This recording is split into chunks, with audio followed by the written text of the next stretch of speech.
Shalom, salam sejahtera.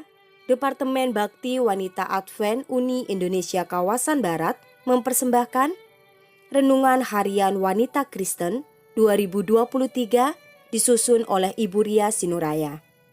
Rabu, 22 Maret dengan judul Tunas Daud. Firman Tuhan di dalam Yeremia 23 ayat 5, "Sesungguhnya waktunya akan datang, demikianlah firman Tuhan, bahwa aku akan menumbuhkan tunas adil bagi Daud. Ia akan memerintah sebagai raja yang bijaksana dan akan melakukan keadilan dan kebenaran di negeri." Berpasir, panas, dan sepi, itulah yang kami rasakan saat melayani para korban bencana gunung berapi yang terjadi di Merapi tahun 2010. Letusan Merapi di tahun 2010 ini adalah letusan yang terbesar dan terburuk yang menyebabkan banyak korban jiwa dan kerusakan baik infrastruktur, sosial maupun ekonomi. Sebelumnya, Merapi merupakan salah satu tujuan favorit untuk para pendaki, bahkan salah satu wisata yang sangat populer bagi wisatawan dalam negeri maupun wisatawan dari mancanegara.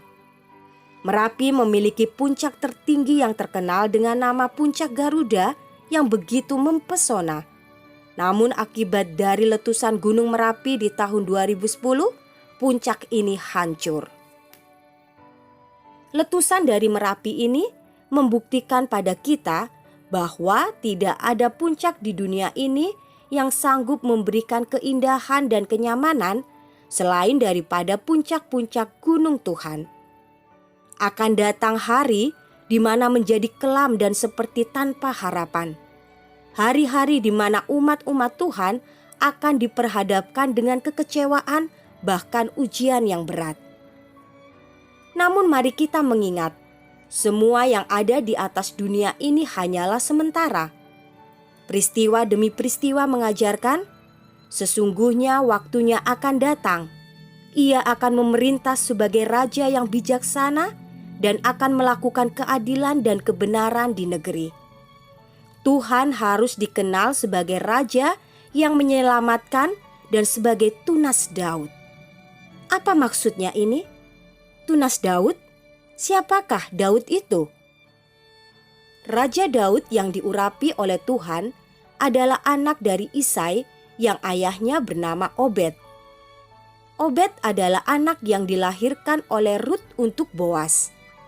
Menariknya adalah ketika Boas membeli tanah milik Naomi, ia pun diwajibkan untuk mengambil pula Rut sebagai istri. Padahal Rut bukanlah dari bangsa Israel. Dia datang dari bangsa Moab. Lebih menarik lagi, yakni kata-kata dari para tua-tua Israel ketika memberi berkat kepada Boas sebelum mengambil Rut menjadi istrinya. Dalam Rut 4 ayat 11b, kita dapati bahwa mereka mengatakan, "Biarlah engkau menjadi makmur di Efrata, dan biarlah namamu termasyur di Betlehem." Bukankah ini bukti bahwa kelahiran Yesus yang datang dari silsilah keturunan Daud itu sudah dinubuatkan? Sebuah tunas adalah bagian tumbuhan yang baru tumbuh dari kecambah atau kuncup yang berada di atas permukaan tanah atau media.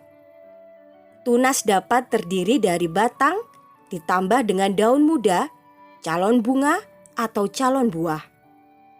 Istilah tunas sangat cocok untuk memberi pemahaman bahwa Kristus adalah pemberi kehidupan. Jika kita bertunas di dalam Dia, maka kita akan menghasilkan buah roh, yakni kasih, sukacita, damai sejahtera, kesabaran, kemurahan, kebaikan, kesetiaan, kelemah lembutan, penguasaan diri.